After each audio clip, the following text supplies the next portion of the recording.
ഞങ്ങൾ ഒരിക്കൽ ജപ്പാനിൽ ട്രെയിനിൽ ട്രാവൽ ചെയ്യായിരുന്നു.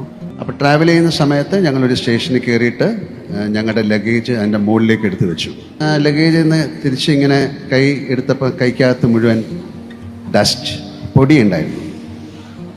അപ്പോൾ ഞങ്ങൾ ഇരുന്നപ്പോൾ ആ ഒരു അറ്റൻഡൻറ്റ്, ഒരു ലേഡിയാണ്, അവരിങ്ങനെ നടന്നു പോയപ്പോൾ ജേറ്റി ചോദിച്ചു, see this, what is this, ഇതെന്താണ് എന്ന് പറഞ്ഞു. അപ്പോൾ അവർ ഒന്ന് പെർപ്ലക്സ്ഡായി സോറി എന്ന് പറഞ്ഞു പോയി. കുറച്ച് കഴിഞ്ഞപ്പോൾ അതിൻ്റെ സീനിയർ ആയിട്ടുള്ളൊരു സൂപ്പർവൈസർ വന്ന് അവിടെ ഇരുന്നു മുട്ടിൽ. അയാൾ 5 മിനിറ്റ് സോറി പറഞ്ഞു. ഐ എം വെരി സോറി, ഞങ്ങളിങ്ങനെ ചെയ്യാൻ പാടില്ലായിരുന്നു, ഞങ്ങൾ കാര്യം അയാൾക്കത് ഭയങ്കര ഷെയിമാണ്. അപ്പം നമ്മൾ ചെയ്യുന്ന ഒരു ജോലി പെർഫെക്റ്റായിട്ട് ചെയ്തില്ല എന്നൊരാൾ പറയുമ്പോൾ അയാളോട് ദേഷ്യമല്ല വേണ്ടത്, അല്ലേ? കാരണം അത് നടന്നില്ല, അതിൻ്റെ ഒരു എന്താണ്, ഒരു സങ്കടം, ഒരു മാനക്കേടെന്നൊക്കെ മലയാളത്തിൽ പറയാം. സോ അതൊരു വലിയ റെവലേഷനായിരുന്നു.